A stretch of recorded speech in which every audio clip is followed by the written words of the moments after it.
नमस्कार दोस्तों, स्वागत है आपका विक्ट्री वाइब्स पर, जहां हम किताबों के रहस्यों को उजागर करते हैं और उन्हें आपकी जिंदगी से जोड़ते हैं। आज हम लेकर आए हैं एक ऐसी किताब जो कहती है, सोच बदलो तो किस्मत बदल जाएगी।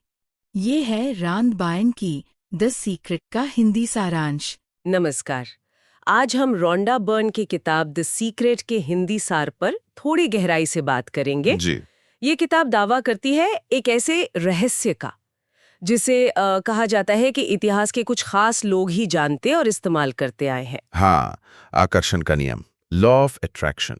बिल्कुल। तो आज हम इसी नियम को समझने की कोशिश करेंगे, मतलब किताब के नजरिए से, कि ये है क्या और ये काम कैसे करता है।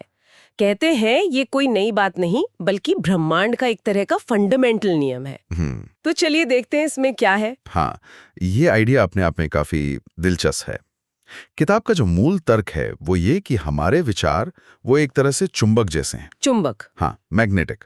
हम जिस चीज पर भी अपना ध्यान लगाते हैं, सोच, फोकस करते हैं, चाहे वो अच्छी हो या बुरी, हम उसी तरह की एनर्जी और हालात को अपनी तरफ खींचते हैं। अच्छा। मतलब सीधे शब्दों में कहें तो पॉजिटिव सोचेंगे तो पॉजिटिव नतीजे मिलेंगे और नेगेटिव सोचेंगे तो नेगेटिव मिलेंगे।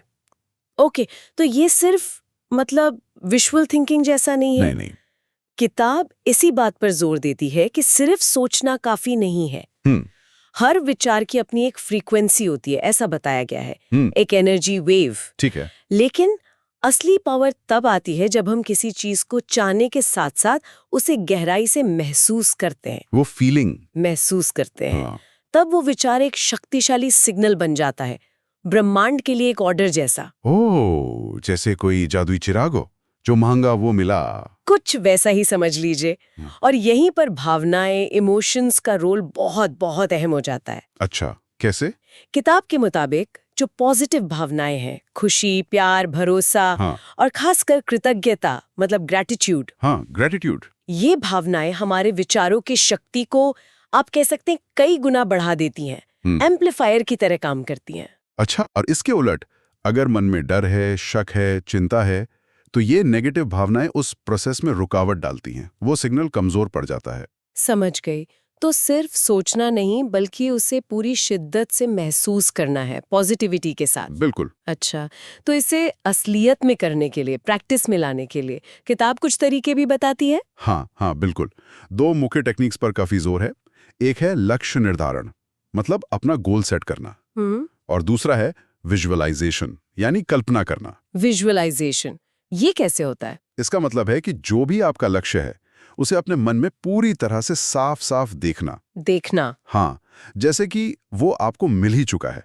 सिर्फ उसके बारे में सोचना नहीं, बल्कि उस कामयाबी की जो फीलिंग है उसे महसूस करना, वो खुशी, वो संतुष्टि। अच्छा। किताब में एक आर्टिस्ट का उदाहरण भी है जो पहले कागज पर अपने सपनों का घर बनाता है और फिर वही हकीकत बन जाता है।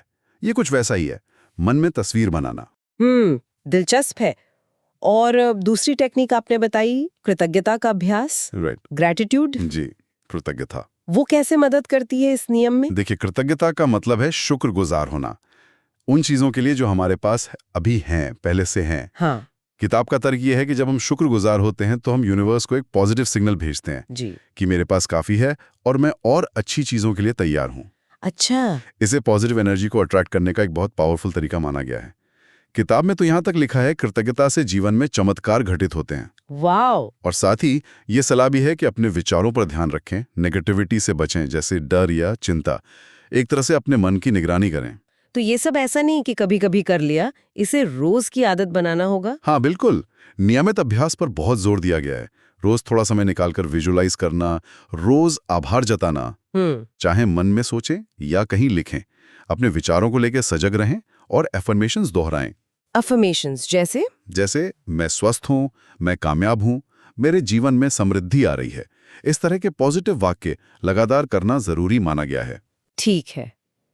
तो अगर हम इसे समेटें तो द सीक्रेट का जो सार है वो ये कि हमारी सोच और हमारी भावनाएं, ये दोनों मिलकर हमारी रियलिटी बनाती हैं। हाँ।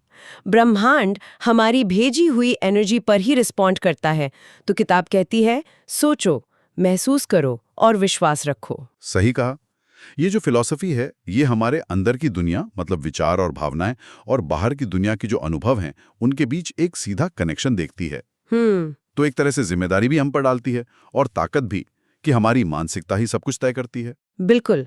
यहाँ एक बात सोचने वाली है, अगर हमारे विचार ही सीधे सीधे हमारी वास्तविकता बना सकते हैं, जैसा ये किताब बताती है, जी, तो सिर्फ अपनी इच्छाएं पूरी करने से हटकर इसके कुछ गहरे नैतिक या सामाजिक पहलू भी हो सकते हैं क्या? ये एक सवाल है जिस पर सोचा जा सकता है। अगर आपको ये रहस्य समझ आया हो तो विक्ट्री वाइब्स को लाइक करें, सब्सक्राइब करें और अपने दोस्तों के साथ शेयर करें। याद रखिए, ब्रह्मांड हमेशा आपकी सोच पर प्रतिक्रिया करता है। अगली बार फिर मिलेंगे एक ऐसी ही किताब के साथ जो आपके भीतर की शक्ति को जगाएगी।